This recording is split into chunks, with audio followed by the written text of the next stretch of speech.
Hey everybody, welcome to Jedi Toy Masters Star Wars Car Talk. That's right, we're back. It's been a while. There was a bit of an extended hiatus. I believe our last episode was November of last year, 2022. And but I'm glad I'm back. You know, I've been wanting to revisit doing these little talks, these little Star Wars chats in the car as I'm driving away, and I missed you guys. I missed this. I miss doing this. I miss sharing my interactions. Although, little housekeeping public service announcement.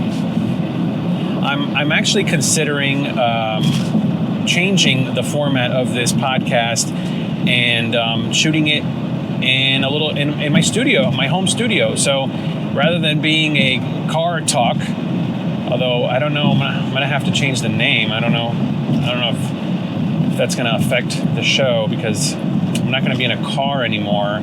But yeah, I've been definitely considering changing up the format and doing a regular video podcast in my studio, in my little home studio. I've been able to make a lot of progress in my home studio, so I think I have the space now where I can actually sit comfortably and do a show do a show that way. And I'm also thinking about maybe even having them be live on YouTube, doing YouTube live podcasts. So it's a live podcast on YouTube, and then that way it's on YouTube. It's live. And also a podcast in audio form wherever you get your podcasts, whether it's Apple Podcasts or Anchor. So yeah. So if you've listened to this podcast before and you've enjoyed the previous episodes and my little Star Wars chats that I have here, I would appreciate if you could give me a little review on Apple Podcasts and and Spotify, and just it helps. Every little bit helps. So yeah. So this I don't know when I'll transition into a regular podcast, but it might happen soon, sooner than later. So stay tuned for that. But if you've watched or listened to this podcast, you know that it's Star Wars Car Talk, and I'm basically in my car driving, talking Star Wars. So it's been a while, and I will, in a later episode or video, I'll probably do a little explanation of why there was such a big hiatus. But for now, I just want to jump right in. We are a lot has happened since November, and in Star Wars, that is, in life as well. But in Star Wars, a lot has happened, and we are here now in the aftermath of the Obi-Wan show and Vision season 2 and the Bad Batch season 2. A lot of stuff has happened and a lot of announcements. We're gonna get Andor season 2. We're gonna get definitely a third season of the Bad Batch, as Dave Filoni confirmed that he's writing it. And we saw the epicness of The Mandalorian season 3. We are definitely getting another season of The Mandalorian, so that's really cool. Super excited about that. Season 3 was fantastic. I mean, like anything, it's not perfect. It had its little weird moments, weird episodes. Some might say that it had maybe one too many filler episodes, and some might argue that the show is The Mandalorian. Well, who was the Mandalorian this season that the show was about? Because it was certainly a lot of episodes dedicated to Bo-Katan and her story. But I think it all fits together. I think at the end, it all fits together. And we recently actually got the Disney Plus Star Wars little docu-series that they have, where they talk about the making of season 3. They've done it in previous seasons. And it's excellent. It's excellent, and you kind of get a good idea of kind of the mindset behind season 3 and what they were going for. I obviously, you got to take these behind the scenes docuseries with a grain of salt, because a lot of it is, them saying good things to kind of, maybe I don't want to say cover up, but like, you know, it's presenting the making of the show in the best light possible. So yeah, you got to just take it for what it is. I just enjoyed seeing and hearing about a lot of the making of how they put the show together, and you know, it's just interesting to hear and to see. So Mando season 3 came and went, and that was amazing. And we got a lot of announcements at Star Wars Celebration. We had Star Wars Celebration, which was amazing. I wasn't there, of course, but I like watched the live stream every single day of it, and it was super cool. A lot of really cool things. You know, we got a little bit more information about the Acolyte. I'm not 100% convinced about this show. I mean, I like it in concept. I like it in theory. In Star Wars theory, pun intended. I like it in theory. It's a cool concept. It's basically the old Republic, you know. It's like, or the High Republic as they call it now. So it's just interesting to see like the Jedi way before Episode 1. You know, when we saw the Jedi in Episode 1, you know, George Lucas wrote it in a way where he presented it in a way where it's like, this is like the Jedi in their heyday. But, you know, I would argue that was the Jedi in the peak of their kind of like bureaucratic dogmatic way of functioning. That was like at the height and that's why it was so easy to basically infiltrate and take them down from within. It was starting in that moment in time with that little scheme that old Palpatine had.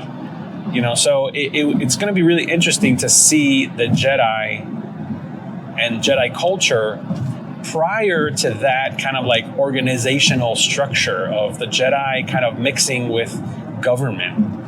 You know, this might be the Jedi before that. So it's going to be interesting. I haven't read any of the High Republic books. I don't know. I know nothing about High Republic.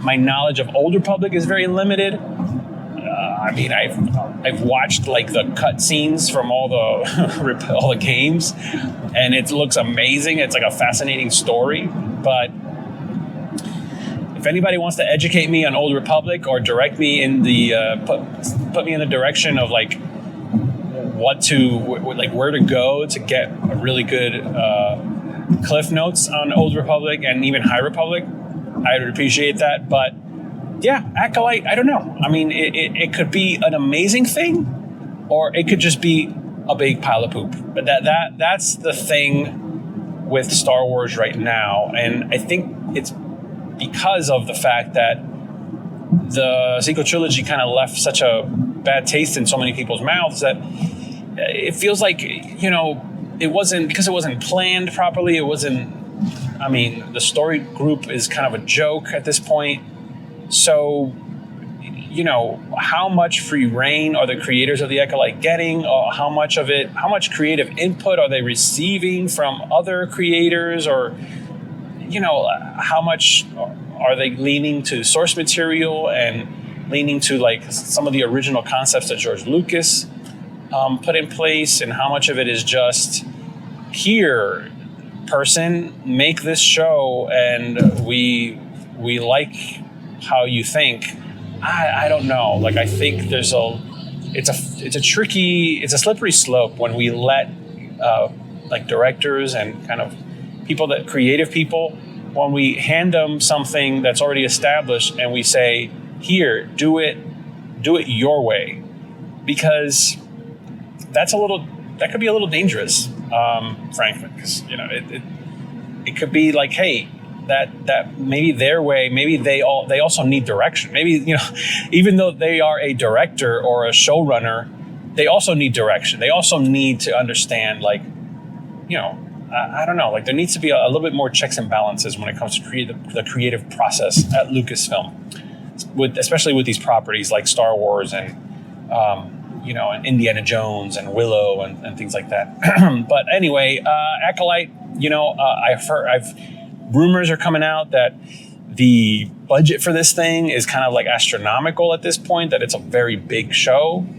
So it's going to be interesting to see how that works and what it looks like. And hopefully the rumors are not true, because there's a lot of rumors spinning around right now that the show might be canceled, or that they might be changing it or something. There's a lot of moving parts happening, a lot of drama behind the scenes is what the rumor mill is spinning.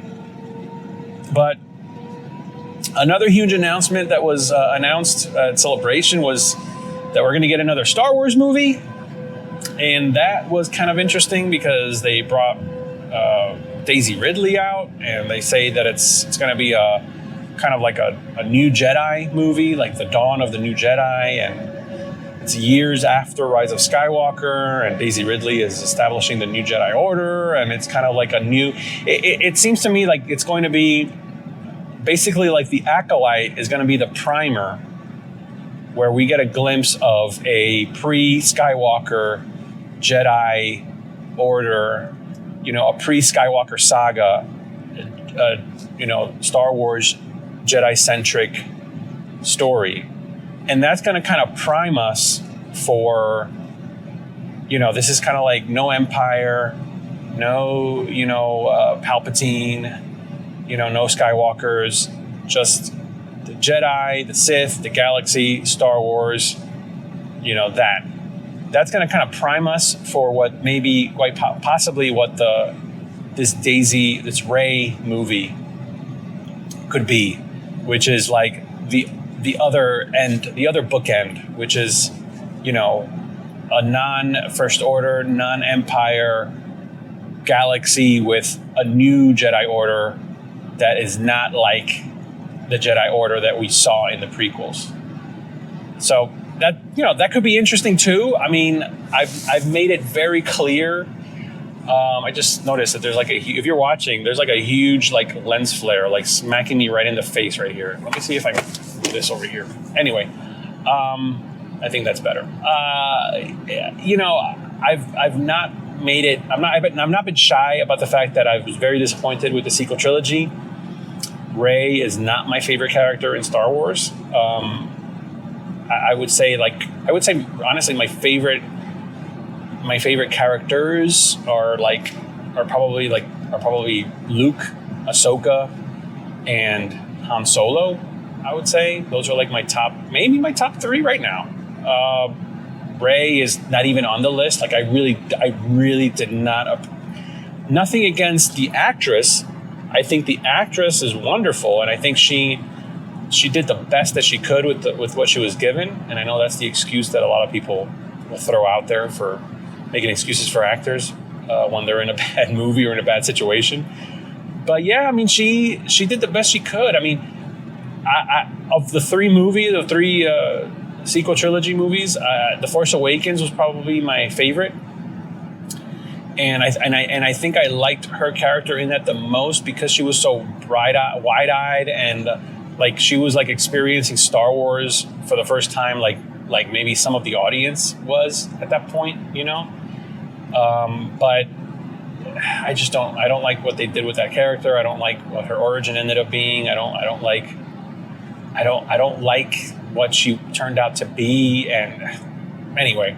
So basically, having a whole movie surrounded by her, about her now, and making her the main focus of what drives the story forward now into new Star Wars.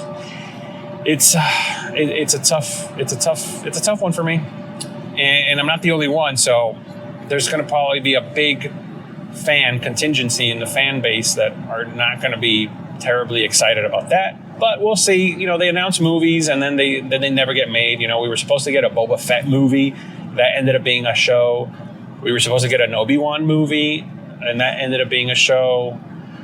And then we ended up with they said they were going to get a Han Solo movie, and then we did get a Han Solo movie, and that ended up being kind of like a little bit of a flop. So that probably should have been a show. So it goes to show that but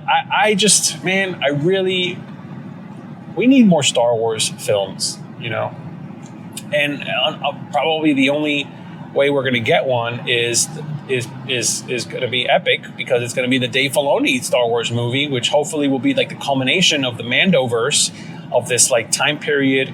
It's going to be like a Mando, Thrawn, Endgame type of deal. So that's going to be interesting. There's a new show called Skeleton Crew that's coming out with Jude Law, and that's going to be kind of like a Goonies kid Star Wars adventure, and so that's going to be interesting. You know, I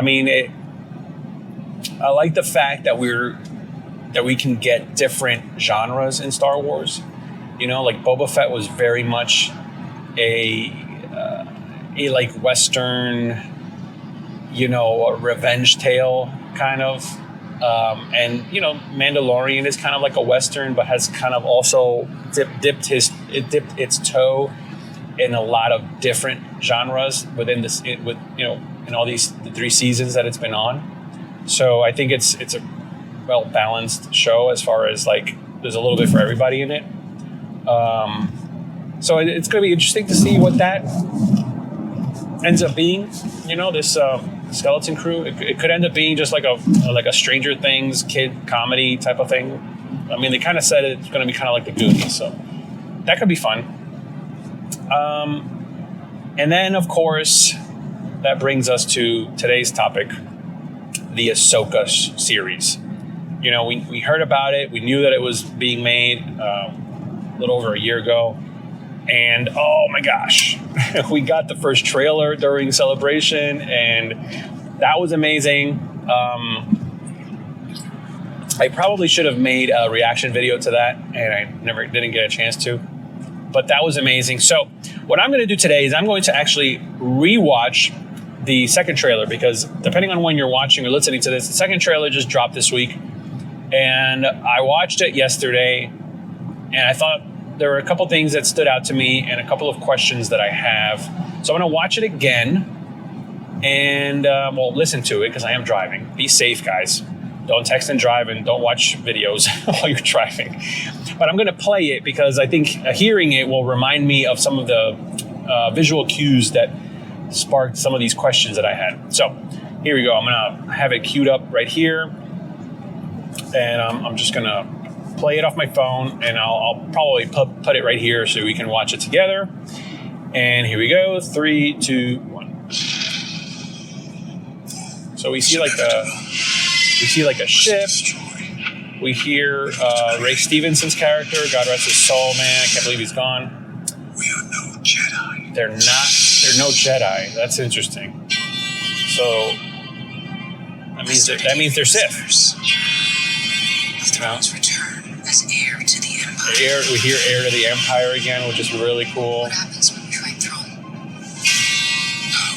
So they're looking for Thrawn. They're using old Jedi or Sith temples, looks like. They're infiltrating a rebel cruiser. Looking for something. You see Hera, Chopper. All right, I got first question just came up right here that reminded me of a question that I have. We see Mon Mothma. We see Sabine. Sabine, who's... Anakin never got to finish my training. I walked away from him, just like I walked away from Sabine. You never made things easy for me. Master, that's interesting. As a Jedi, sometimes you have to make the decision no one else can. And I'm counting on you to see this through. Nice haircut. So this is interesting. Sometimes we have to do what's right, regardless of our personal You see Ahsoka fighting Inquisitor. You see Sabine is like hell-bent on finding Ezra. If we don't stop Thrawn, everything will be in vain. We finally get to see Thrawn. This is pretty cool. This guy knows Anakin. Ray Stevenson's Sith character knows Anakin.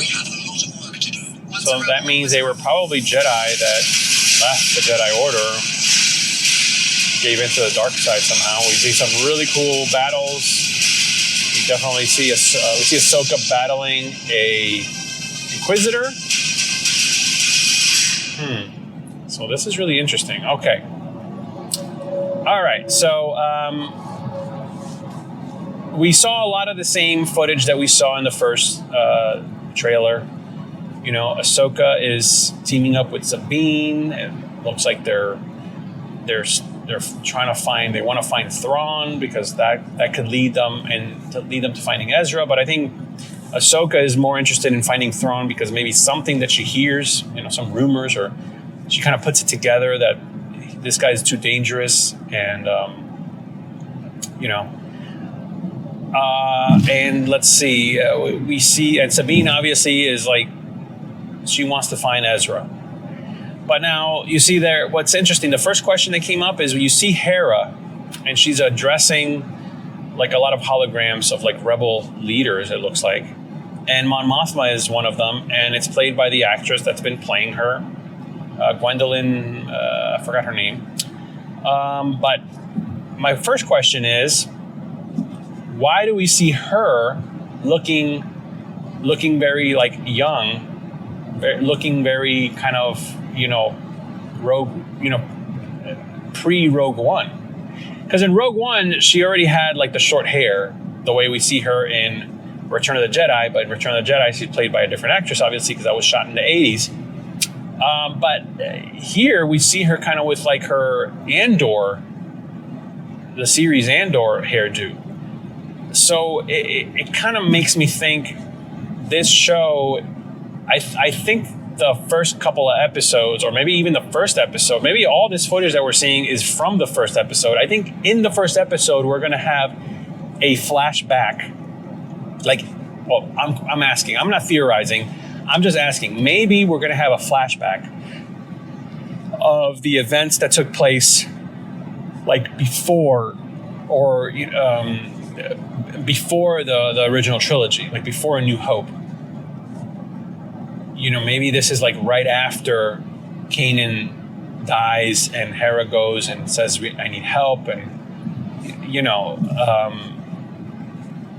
that's interesting because it just seems weird. And then, you know, you see, and obviously it looks like then time passes, and then Ahsoka goes to Sabine, and she's got the long hair, and then I guess she decides to join her, and then she cuts her hair. Like, I think that's like during the original trilogy. That almost seems like that could be during the original trilogy. Because, and here's the thing, in Star Wars Rebels, in the finale of Star Wars Rebels, and I need to rewatch that last episode now, we see that like time after Return of the Jedi, you know, after the fall of the Empire, we don't know how much time after Return of the Jedi, we see Ahsoka in a white robe find Hera in that little tower station clubhouse that Ezra had. And she's got the short hair, and she's ready to go with her to find Ezra. You know, and that's kind of seems like that means that like Ahsoka has a lead. She knows where he is, or she knows where to look, and now they're going to go. And she's got the short hair. So are we going to see that scene, you know, recreated in live action? Are we kind of retconning that final scene? Excuse me, from Rebels? Are we kind of retconning it? Like, Dave Filoni is the showrunner, and he wrote this show. And he also was a very big part of Star Wars Rebels, especially the latter seasons. So I have to believe that he knows what he's doing story-wise.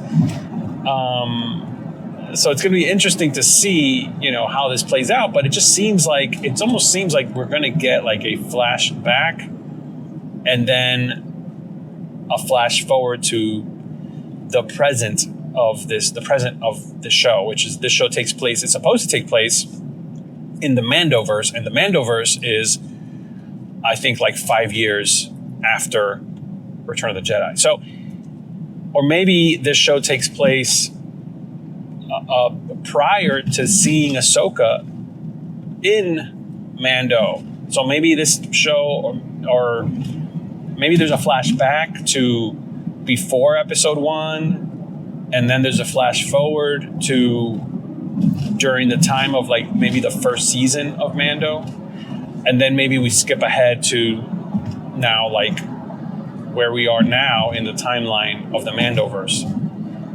It's just gonna be interesting because it just seems like there's a lot of catching up to do, because the few times we've seen Ahsoka in Mando, first she was basically hell-bent on finding Thrawn, and then she's hanging out with Luke on like his building of the Jedi Temple. So like that's another question. Like, why wouldn't, if this takes place during the Mandoverse, Luke is around.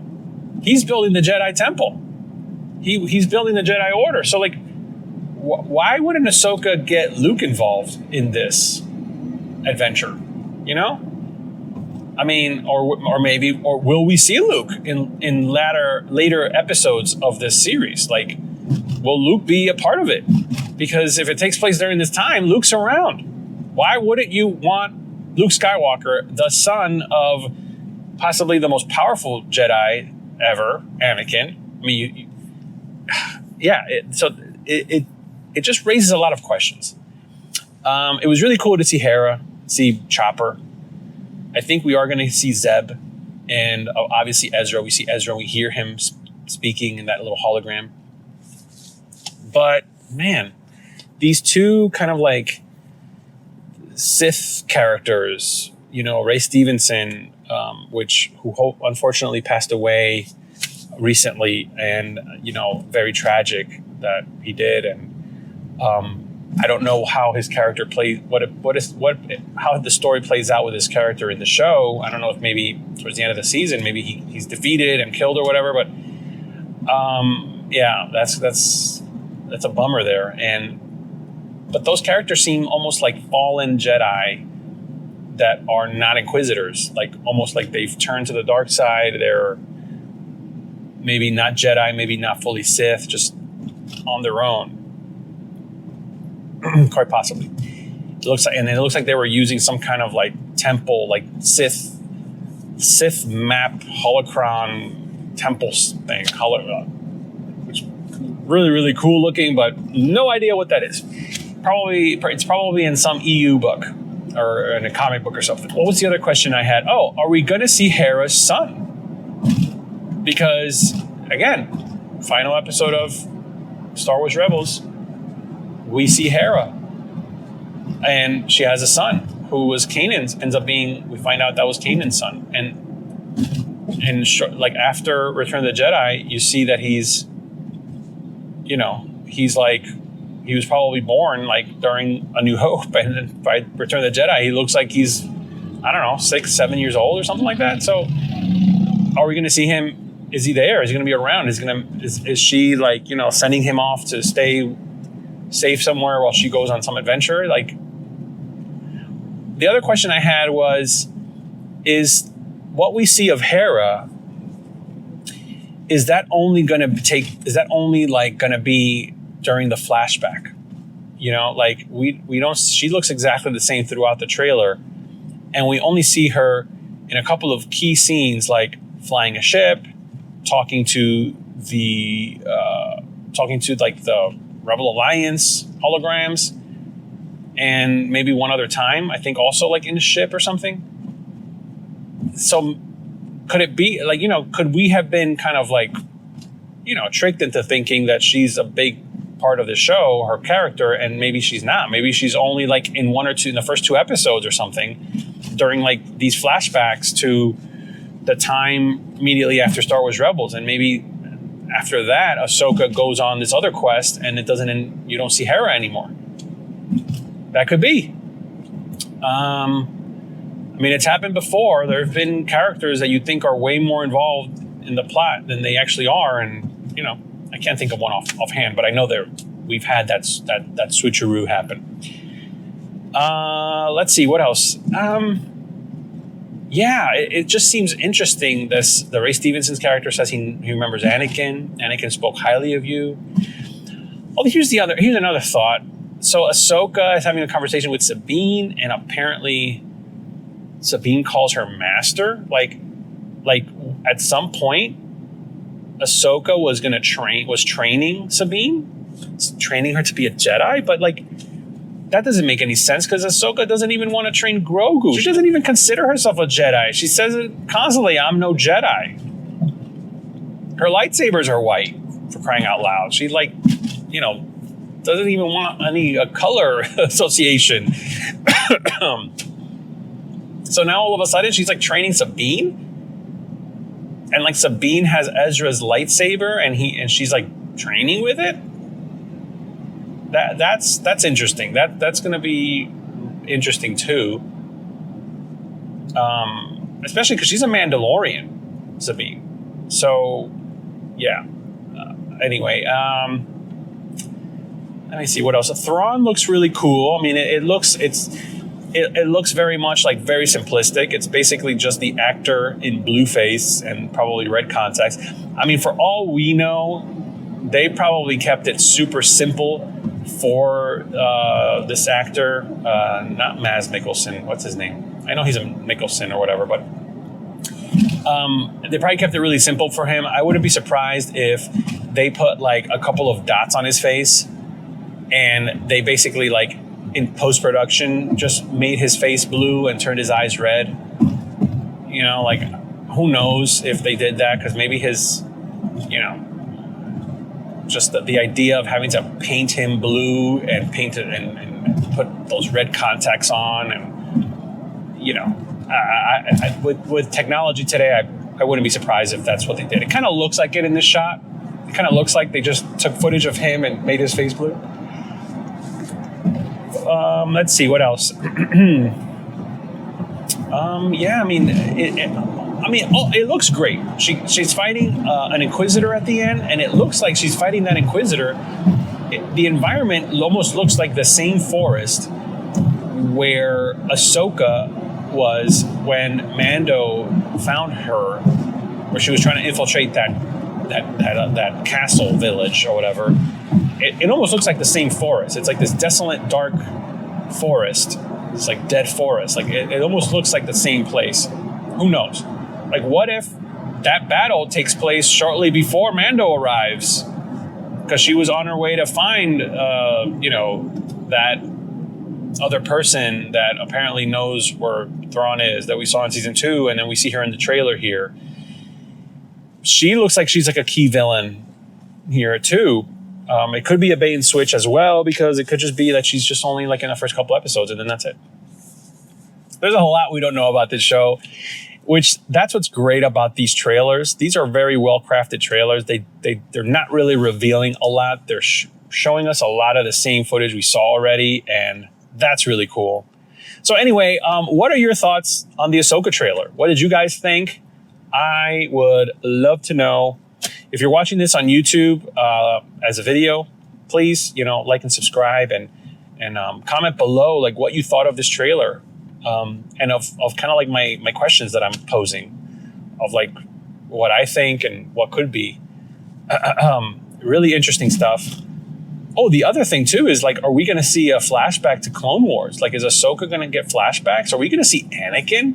I mean, that's the one thing that I think was missing from the sequel, not the one thing, but that's one thing that was missing from the sequel trilogy. That was a missed opportunity. We didn't see Force Ghost Anakin, and it would have been so easy. I mean, like George Lucas set it up for them. He set it up for them when he retconned Force Ghost Anakin in Return of the Jedi and made Hayden Christensen play him. I mean, it's right there. Like, you have Hayden Christensen, who eventually ended up coming back to play Anakin Vader in the Obi-Wan series. Why didn't they bring him in to do Ghost Anakin? I mean, you had him like do a voice cameo in Rise of Skywalker, which was, come on. And yet that was such a missed opportunity. So are we going to see a Force ghost of Anakin Skywalker? I mean, I think that would be amazing. I think maybe like as Ahsoka realizes that she should train Sabine and she should kind of like connect to the Force in that sense as a teacher, maybe at that point she opens herself up to the Force in a way that, similar to Obi-Wan being able to see Qui-Gon at the end when he kind of opened himself up to the Force. Maybe by her doing that during the course of this show, her dreams that were flashbacks to the Clone Wars, and we see maybe a young Ahsoka and a young Anakin from the Clone Wars in its flashbacks, maybe then eventually materialize with her being able to see and hear Force Ghost Anakin. That would be pretty cool. That would be pretty cool. Oh man, I really hope they do that. But anyway, just food for thought, guys. The Ahsoka trailer comes out August 23rd, I believe, or 22nd, end of August. I'm super excited about it. The only thing that's bummer is that it comes out at the end of the summer, basically. So it's like, yay, Ahsoka's back, but oh man, the summer's over. So it's gonna be like a big high and a big low, especially for my boys, because it's like, oh man, back to school. Like, you know, right after the Ahsoka show, it's gonna be like back to school. Like, how can you possibly go back to school and concentrate when we're in the middle of this show, of the Ahsoka show? Like, how is that possible? So it's going to be interesting. But anyway, I hope you enjoyed this. Like and subscribe if you're watching on YouTube. Make sure you subscribe wherever you get your podcasts and give us a good review. That would be great. And again, this podcast might go to the studio. So I'm planning on it. It'll be a little bit easier to record these. And honestly, they'll sound better, because as much as I try to make this sound as good as possible, as I'm in a car driving, guys. This is car talk. This is Star Wars car talk. So anyway, I might do episodes like this here or there, but I think we'll probably get some episodes in the studio as well. So anyway, again, thank you so much for listening and for watching. Let me know what you think of the Ahsoka trailer. And guys, as always, remember, the Force will be with you, always.